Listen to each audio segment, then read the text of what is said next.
Everyone. So we are continuing with Mishnah 12. We are discussing the concept of wisdom. Is your wisdom greater than your deeds, or are your deeds greater than your wisdom? The Mishnah said, I'll just put it back on the board for a second. The Mishnah had said, in the name of Rabbi Hanina ben Dosa, that anyone whose deeds are greater than his wisdom, that wisdom will endure. If the wisdom is greater than the deeds, that will not endure. We already discussed some of the ideas behind that. Today we'll go in a different angle. And so, for example, Irving Bunim points out, in general, the world, we're a world of actions, we're a world of deeds, right? You don't accomplish anything in making things happen if you just think about them. Unless you do something, nothing's changing, right? So we have to ultimately, wisdom is the means to the end. You have to know what to do, but the goal is to do. At the same time, though, we shouldn't underestimate the importance of general wisdom and knowledge. And we know when it comes to Torah, we say Talmud Torah keneged kulam, that the study of Torah is equivalent to all of the mitzvos. And the study of Torah, even for its own sake, is extreme value. And ideally, if we were able to, we should be spending all our time studying Torah, and that should be it.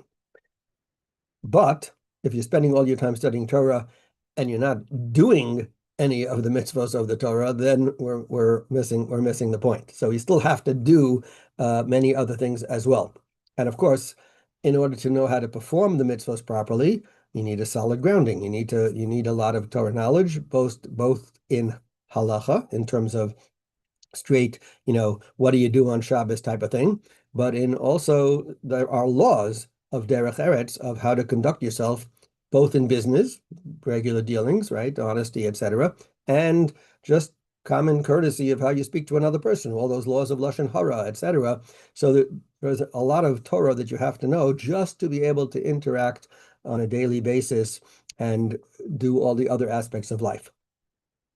Rabbi Trusky points out that also in general, learning, it shouldn't be an intellectual pursuit in and of itself.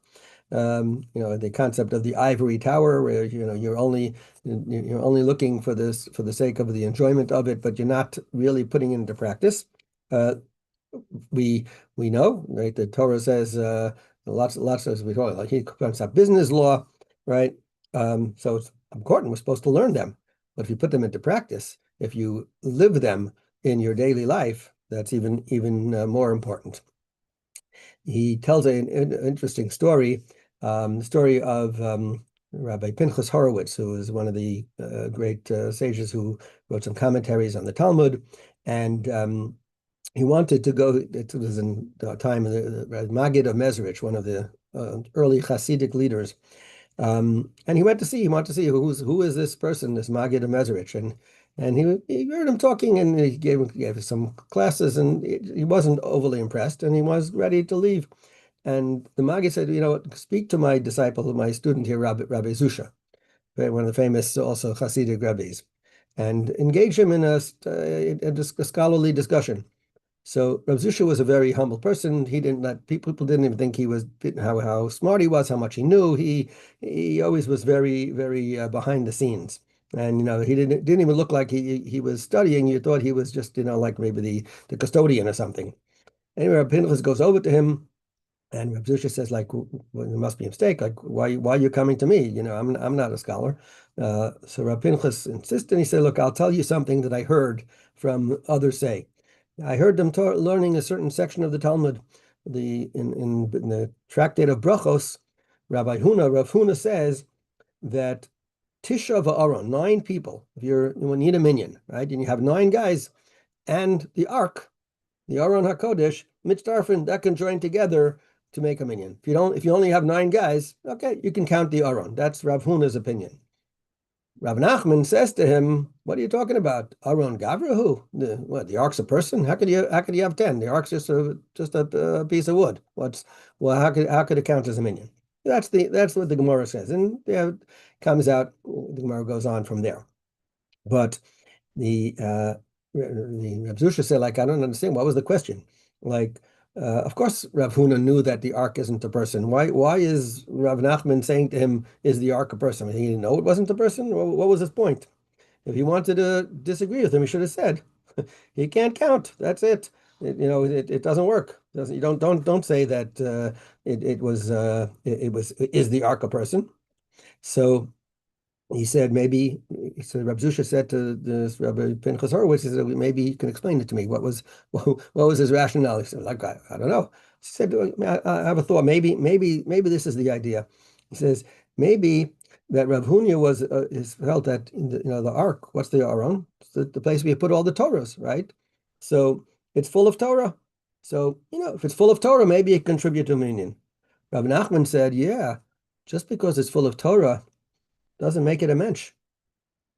Right? Just because it's full of Torah doesn't make it a mensch. And that's the story. But the message is that yes, if we're studying Torah merely for the intellectual pursuit, or even if we think we're doing it for a mitzvah, but we're not putting it into practice on a daily basis, and especially in our personal interactions between people, our ben adam lachavero, then that doesn't make you a mensch, right? The goal of Torah is to make you a better person. And if you're not putting it into practice, then you haven't achieved the goal. Then your Torah learning is not doing what it should be. And therefore, that's the idea. Your wisdom will not endure because you're not putting it into practice. So what is it worth? That's the idea that Rabbi Twersky brings down. One more, actually two more points I'll just make. One is also that in general, it says your wisdom and your actions. So a person, if you want to be the type of person who others, you can make an impact, a positive impact on other people, you have to be a consistent person. It has to be that your actions and your wisdom, in other words, what you say, what the ideas that you are putting forth have to be consistent with your actions. And if a person's actions are going to be very good because of his wisdom, then that wisdom will endure. And that's going to meaning endure not just in you, but in the heart of but in other people as well. That if you're a person whose actions are going to be consistent with your wisdom, then that's the type of wisdom that you can impart to other people, and that will endure as well. And one last point from the Seforno. Seforno points out here also, he connects this Mishnah to the previous one about the fear of sin, and he says that if a person's actions are going to be that he's doing, when a person is doing things, and he's talking about doing things for, let's say, the good of society. So if you're doing it because you want to follow the way of Hashem, you want to emulate God, so then that will show in all of the things you do, and it will be lasting. But if all of the things that you do are only going to be because, he's an interesting take. He says if your goal is merely to be for social order, to be for society, and you're not doing it because of God, then that's the type of thing that may not last.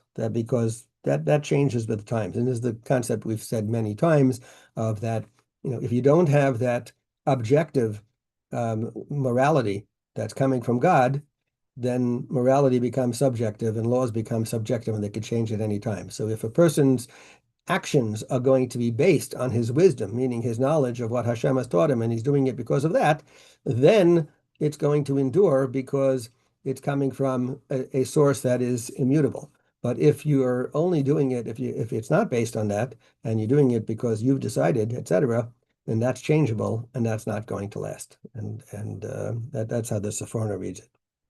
We will hold it there for today. Everyone have a great